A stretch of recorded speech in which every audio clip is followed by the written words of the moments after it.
नमस्कार दोस्तों, हमारे इस यूट्यूब चैनल में फिर से आपका बहुत बहुत स्वागत है। हम आज प्रॉब्लम लेकर आए हैं कोएफिशिएंट ऑफ वेरिएशंस। ठीक है, तो कोएफिशिएंट ऑफ वेरिएशंस के यहाँ पर प्रॉब्लम पूरी सॉल्व है। मैं आपको आपका समय सेव होने के लिए जो प्रॉब्लम यहाँ पर दी गई है वो आपको समझा कर दूंगा कि किस प्रकार से ये सॉल्व हो चुकी है। ठीक है, तो प्रॉब्लम में दिया है which company profit is less consistency than other. तो यहाँ पर कंपनी दिया है company A and company B.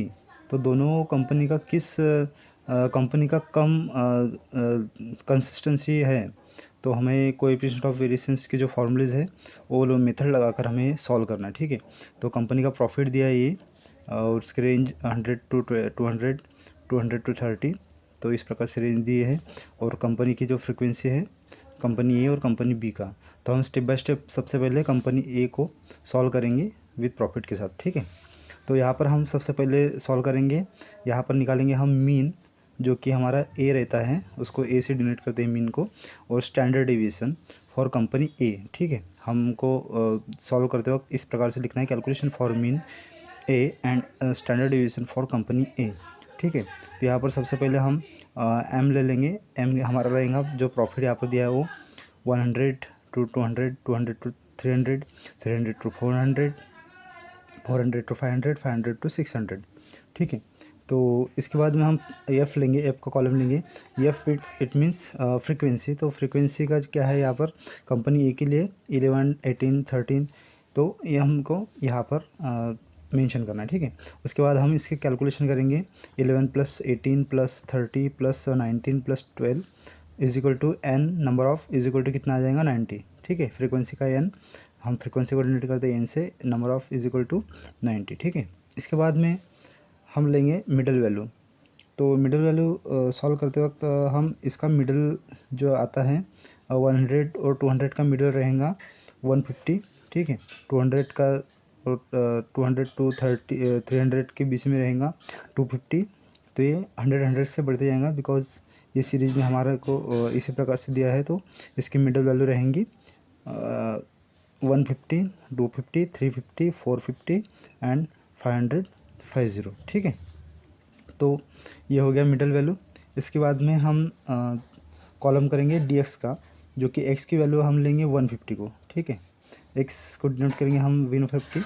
अब 150, 150 - 150 0, 250 - 150 ये आ जाएगा हमारा 200, सॉरी 100। 350 - 150 इज इक्वल टू कितना आ जाएगा 200। 450 - 150 is equal to 300। 550 - 150 is equal to कितना आ जाएगा 400। ठीक है, तो यहाँ पर हमारा निकल जाता है डी एक्स का कॉलम। उसके बाद में हम डी एक्स आई का कॉलम निकालेंगे। तो आई को हम डिनोट करेंगे 100 से। 100 को आई की वैल्यू हम क्या लेंगे 100। अब 0 divide by 100 0, 100 divide by 100 1, 200 divide by 100 is equal to 2, 300 divide by 100 is equal to 3, 400 divide by 100 divide is equal to 4। ठीक है, तो इस प्रकार से 4 आ जाएंगे यहाँ पर। अब यहाँ पर हमने सॉल्व कर लिए है आई का कॉलम। उसके बाद में हम लेंगे एफ ऑफ डी एक्स आई। ठीक है, एफ ऑफ डी एक्स का हम सॉल्यूशन कैसा करेंगे इसका कॉलम का, हम वैल्यू ले लिए 0। ठीक है, 0 कैसे आ जाएगा यहाँ पर एफ इंटू डी एक्स आई। ठीक है, एफ इंटू डी एक्स आई, तो यहाँ पर हम इसका मल्टीप्लिकेशन करेंगे 11 इंटू 0 इज इक्वल टू 0। ठीक है, 18 इंटू 1 18। ठीक है, 30 इंटू 2 60, 19 इंटू 3 57, 12 इंटू 4 48। ठीक है, तो इस प्रकार से हमारा निकल जाएगा F of D X I का कॉलम। अभी sum of D X I is equal to, sum of को हम इस प्रकार से डिनोट करते हैं, sum of D X I is equal to 183 कैसा आ गया 18 + 60 + 57 + 48 इज इक्वल टू 183। ठीक है, इसके बाद में नेक्स्ट कॉलम आएगा F of D X square. ठीक है, F of D X square कितना आ जाएगा, इसका हमको स्क्वायर निकालना है। ठीक है, F of D square 0 into 0 0, 1 into 18 18, 2 into 60 is equal to 120, 3 into 57 is equal to 171, 4 into 48 is equal to 192। यानी हमको इन दोनों का मल्टीप्लिकेशन यहाँ पर करना है, तब जाके हमारा F of D X square का कॉलम आएगा। इसका सम ऑफ लेंगे हम 18 plus 120 plus 171 plus 192 is equal to कितना आ जाएगा 501। ठीक है, इसका कैलकुलेशन, इसकी सम इतनी आ जाएगी। ठीक है, इसको हम डिनोट करते हैं sum of F of D X square. ठीक है, तो हमारा कॉलम निकल गया। सबसे पहले हम मिडल वैल्यू का जो रेंज है वो लेंगे सीरीज, उसके बाद में फ्रीक्वेंसी, फिर मिडल वैल्यू निकालेंगे हम, उसके बाद में डी एक्स का कॉलम, फिर आई डी एक्स आई का कॉलम, फिर एफ ऑफ डी एक्स आई और फिर F of D X square. ठीक है, तो यहाँ पर अभी हम फार्मूला लगाएंगे मीन का। तो दोस्तों देखो, मीन का फार्मूला है, मीन को हम डिनोट करते हैं ए से, इज इक्वल टू क्या होगा X plus sum of F of D X I divide by N into I. ठीक है, तो इसका ये जो फार्मूला है ये मीन का फार्मूला है। ठीक है, अब हम यहाँ पर वैल्यू पुट अप करेंगे। एक्स की वैल्यू क्या है हमारी तरफ 150। देखो यहाँ पर एक्स मिल गया हमें, हमने एक्स लिए थे ना 150। ठीक है, तो एक्स को हम 150 से डिनोट करेंगे। 150 plus sum of F of D X, sum of F of D X कितना आया था हमारा 183।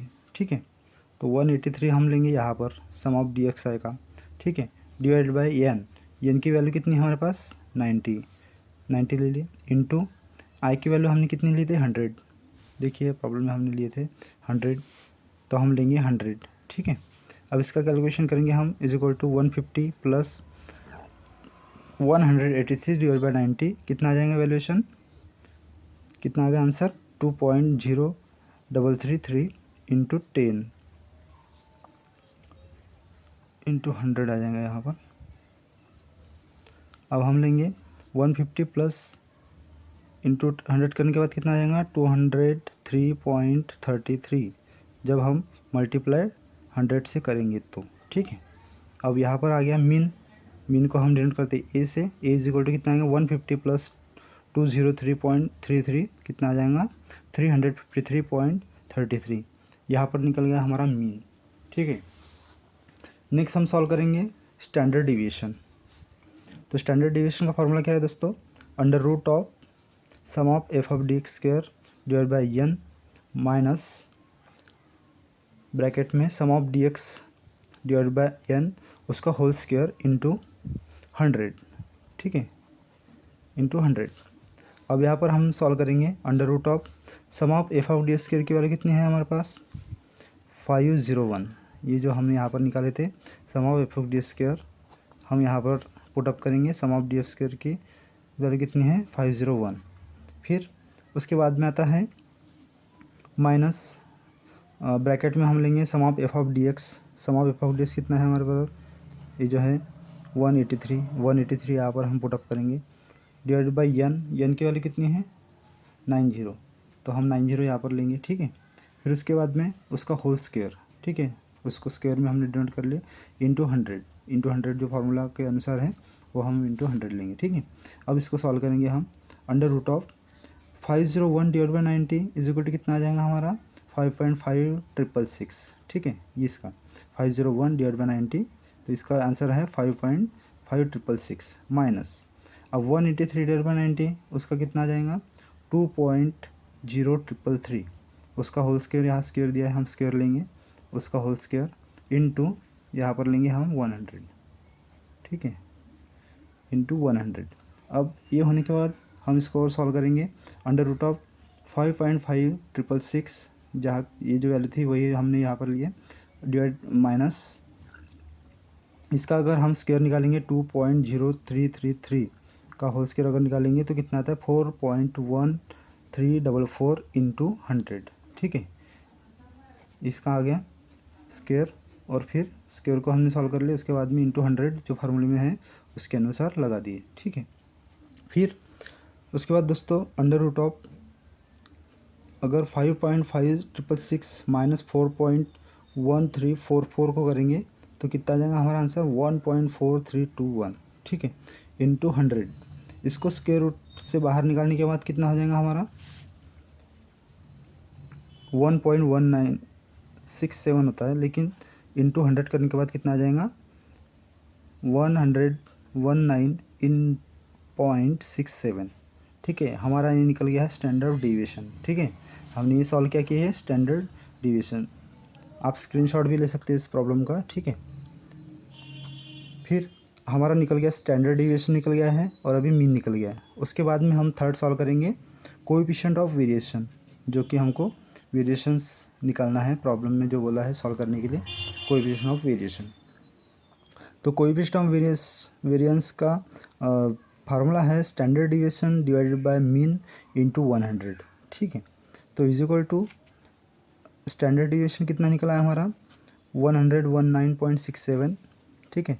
हमने यहाँ पर पुट कर ली उसकी वैल्यू 45, ठीक है लास्ट में, और इंटू डिवाइडेड बाय मीन कितना दिया है, मीन कितना निकला हमारा 353.33, हमने यहाँ पर पुटअप कर लिए मीन की वैल्यू, ठीक है। जो हमारे पास निकला है स्टैंडर्ड डिविएशन और मीन, हमने यहाँ पर ये वैल्यू पुटअप कर लिए, ठीक है, इंटू 100। फार्मूला के अनुसार हमने 100 भी इंटू कर लिया, ठीक है। फिर इज इक्वल टू अगर हम इसका डिवाइडेशन करते तो इसका आंसर क्या आता है 0.3387 इंटू 100, ठीक है। अगर हम 0.3387 इंटू 100 करते हैं तो कितना आता है कोएफिशिएंट ऑफ वेरिएंस 33.8704, ठीक है। इतना ही कोएफिशिएंट ऑफ वेरिएशन निकल गया, लेकिन ये कौन से कंपनी ए का निकला है दोस्तों, ठीक है, कंपनी ए। अब कंपनी ए का सॉल्व कर लिया हमने, ठीक है। अभी हमको कंपनी ए का सॉल्व कर लिए ये सब, ठीक है। अभी सेम ऐसा ही हम सॉल्व करेंगे कंपनी बी के लिए, ठीक है, सेम ऐसा ही। फिर हमें जो कोएफिशिएंट ऑफ वेरिएशन की जो वैल्यू निकलेंगी उसमें से पता चलेगा कि किसकी कंसिस्टेंसी लेस है, ठीक है, कंपनी ए या बी की। तो हम अभी इसी प्रकार से कंपनी बी के लिए भी हम सॉल्व करेंगे, ठीक है। तो आइए अभी हम सॉल्व करते हैं कंपनी बी के लिए। हम यहाँ पर लिखेंगे calculation for mean and standard deviation for company B, ठीक है। अभी सेम हमने ए के लिए सॉल्व किए थे, ठीक है। अभी हम बी के लिए सॉल्व करेंगे। बी की क्या वैल्यू दिया है 35, 45, 60, 25, 15, ठीक है। और उसका जो प्रॉफिट मार्जिन है हमें ये सेम रखना है, ठीक है। तो हम यहाँ पर इसको यहाँ पर ब्रैकेट्स नहीं दिए हैं कॉलम, तो आपको रो और कॉलम्स बनाकर ब्रैकेट्स में लिखना है, ठीक है। इसको जिस प्रकार से इसको हमने ऐसे सॉल्व किए थे, ठीक है। अभी हम सॉल्व करेंगे नेक्स्ट इसका आ गया रेंज क्या दिया है 100, 200, 200 to 300, 300 to 400 according to problem, ठीक है। और फ्रीक्वेंसी कितना दिया है कंपनी बी का 35, 45, 60, 25, 15। तो इसका हम टोटल अगर लगाएंगे तो n इज इक्वल टू कितना आता है 180, ठीक है दोस्तों। अब नेक्स्ट आता है मिडल वैल्यू। मिडल वैल्यू कितना है सेम उतना ही निकलेगा। 100 to 200 का कितना आता है 150, 200 to 300 का कितना आता है 250, 300 to 400 का मिडल वैल्यू कितना आएगा 350, और 400 माइनस 50 का कितना आएगा 450, और 500 to 600 का कितना आएगा 550, ठीक है। अब नेक्स्ट रहेगा कॉलम एक्स का। एक्स इज इक्वल टू कितना हम डिनोट करेंगे, एक्स को हम पहला फर्स्ट जो है मिडल वैल्यू का वो लेते हैं, ठीक है 150। तो 150 minus 150 0, 250 minus 150 100, 350 minus 150 200, 450 minus 150 is equal to 300, 550 minus 150 is equal to 400, ठीक है। अब नेक्स्ट आई का कॉलम डी एक्स आई का कॉलम। आई को हम डिनोट करते हैं 100 से, जो सेकंड वैल्यू है डी एक्स आई की वो लेंगे, ठीक है।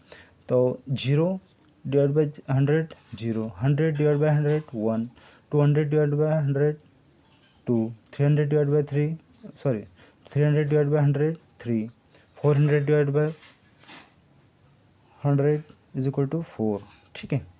ये आ गया, ये कॉलम समझ गया दोस्तों। अभी नेक्स्ट हम कॉलम सॉल्व करेंगे F of D X I. F of D X I कितना होगा 0 into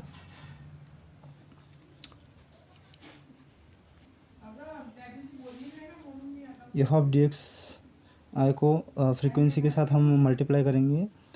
0 into 35 0, 45 into 1 45, 60 into 2 120, 25 into 3 75, 15 into 4 60। ठीक है, ये आ गया। हमने मल्टीप्लाई किए थे D X I into frequency. ठीक है, अब ये निकल गया F of D X I का sum of 45 plus 120 plus 75 plus 60। इसके बाद sum of D X I is equal to, इसका सम ऑफ हो गया 300। अब नेक्स्ट कॉलम हम सॉल्व करेंगे एफ ऑफ डी स्क्वायर।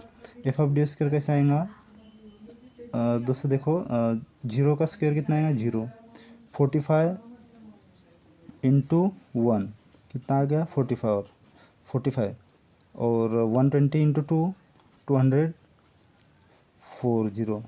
उसके बाद में 75 इंटू 3 उसका आएगा 225। ठीक है, 4 इंटू 60 उसका आएगा 240।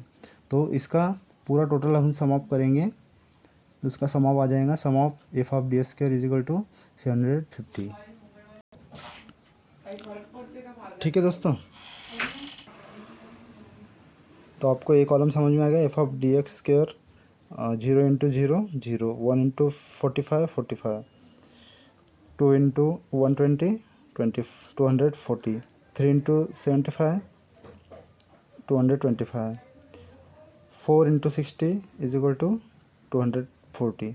इसका सम ऑफ निकालेंगे हम, sum of D X square is equal to 750। ठीक है, अब उसके बाद में सेम हम इसका मीन निकालेंगे। मीन का फार्मूला क्या है हमारी तरफ, is equal to mean X plus sum of F of D X I divide by N into I. हम इनकी अभी वैल्यूएशन यहाँ पर पुटअप करेंगे। एक्स की वैल्यू कितनी ली थी हमने 150 को ले लिए, plus sum of D F of D X I कितना है हमारी तरफ 300 डाल दिए हमने यहाँ पर। उसके बाद में यन कितना है, यन इज इक्वल टू कितना 180 डाल दिए। उसके बाद में आई की वैल्यू हमने कितनी ली थी, आई की वैल्यू ली थी 100, तो इंटू 100 आ गया। हाँ ठीक है, तो 150 प्लस 300 डिवाइड बाई 180 कितना आ गया 1.6666 इंटू 100 का 100 यहाँ पर रख दिए। उसके बाद में 150 प्लस 1.6666 इंटू 100 कितना हो जाएगा 166.66। ठीक है, तो इसको प्लस करेंगे 150 के साथ, तो मीन हमारा निकल गया 316.6666। ठीक है, मीन इतना निकल गया। उसके बाद में स्टैंडर्ड डिविएशन निकालेंगे हम। स्टैंडर्ड डिविएशन का फार्मूला क्या है, under root of sum of F of D X square divide by N minus sum of F of D X divide by N का होल स्क्वायर इंटू आई। ठीक है, is equal to under root of 750, जो F of D X square की value कितनी है हमारे पास निकली हुई है 750, तो हमने यहाँ पर पुट कर दिया 750। उसके बाद में 180 जो नंबर हमारा निकला है फ्रीक्वेंसी का सम ऑफ कितनी है 180, हमने यहाँ पर 180 डाल दी। उसके बाद में sum of F of D X divide by N यहाँ पर हमने पुटअप कर देंगे, जो वैल्यू हमारे पास निकले 300 डिवाइड बाई 180 का होल स्क्वायर इंटू आई हमने डिनोट किए थे 100 से, तो यहाँ पर 100 डाल दिए। ठीक है, अब इसको अंडर रूट में हम सॉल्व करेंगे। 750 डिवाइड बाई 180 कितना आ जाएगा 4.1666 माइनस यहाँ पर माइनस है। ठीक है दोस्तों, माइनस यहाँ पर 300 डिवाइड बाई 180 कितना आ जाएगा 1.6666 का होल स्क्वायर, जो होल स्क्वायर है यहाँ पर होल स्क्वायर रखना है। ठीक है, इंटू 100। अब is equal to under root of 4.1666 minus 1.6666 का होल स्क्वायर अगर हम बाहर निकालेंगे तो कितना आ जाएगा 2.7777 इंटू 100 का 100 रखना है। ठीक है, फिर is equal to under root of 4.1666 minus 2.7777 करेंगे तो कितना आ जाएगा 1.3880 इंटू 9 है। ठीक है, इंटू 100 का 100 रखेंगे। फिर इसको अंडर रूट के बाहर निकलने के बाद कितनी आ जाएंगी वैल्यू 1.178516। ठीक है, इंटू 100 का 100। अब इसको 1.178516 इंटू 100 को करेंगे तो इसका कितना आ जाएगा स्टैंडर्ड डिविएशन कितना निकलेगा आंसर 117.8516। ठीक है, ये हमारा स्टैंडर्ड डिविएशन निकल गया। अभी इसके बाद में दोस्तों हम निकालेंगे कोएफिशिएंट ऑफ वेरिएशंस, ठीक है, जो कि हमारा थर्ड है। तो कोएफिशिएंट ऑफ वेरिएशन जो हमको निकालना है उसका फॉर्मूला है standard deviation divide by mean into 100।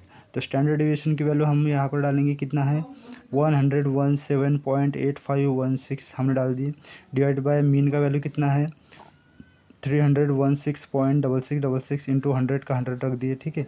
ये दोनों वैल्यू डाल दिए यहाँ पर, स्टैंडर्ड डिविएशन और मीन का, जो कि हमारे पास निकला हुआ है ऑलरेडी, मीन का है मीन में और स्टैंडर्ड डिविएशन का स्टैंडर्ड डिविएशन इंटू 100। हमने इसको सॉल्व किए, उसको आ जाएगा 0.3721 इंटू 100 और 0.3721 इंटू 100 कितना आ जाएगा, कोएफिशिएंट ऑफ वेरिएंस 37.2163, ठीक है, इतना परसेंट आ जाएगा इसका। तो अब यहाँ पर हम देखेंगे कि हमारा ये निकाला बी का, ठीक है, आप स्क्रीनशॉट ले लीजिए इसका, और इसी प्रकार से स्क्रीनशॉट ले लीजिए आप ए का भी, जो कि हमने स्टार्ट किए थे। तो दोनों का हमने सॉल्व करके देखे तो कोएफिशिएंट ऑफ वेरिएशंस किसका ज़्यादा आया है, ए का, कंपनी बी का आया है, कितना आया है 37.2163, और हमारा जो कंपनी ए का निकला था 33.8704, ठीक है। तो ज़्यादा किसका है, बी का। तो हम यहाँ पर लिखेंगे finally company B is less than consistency than company A, ठीक है। तो यहाँ पर हम लिखेंगे company B is less consistency than company A, यानी कंपनी ए से कम है, ठीक है दोस्तों। तो मैं आशा करता हूँ कि आपको ये मेरा जो प्रॉब्लम सॉल्व किया कोएफिशिएंट ऑफ वेरिएंस समझ में आया होगा, और आपको ज़रूर आपके एग्ज़ाम की जो प्रॉब्लम्स है तो उसमें सॉल्व होने के लिए मदद होंगी। तो ऐसा ही हमारे साथ साथ दीजिए दोस्तों। आपका बहुत बहुत धन्यवाद। Thank you.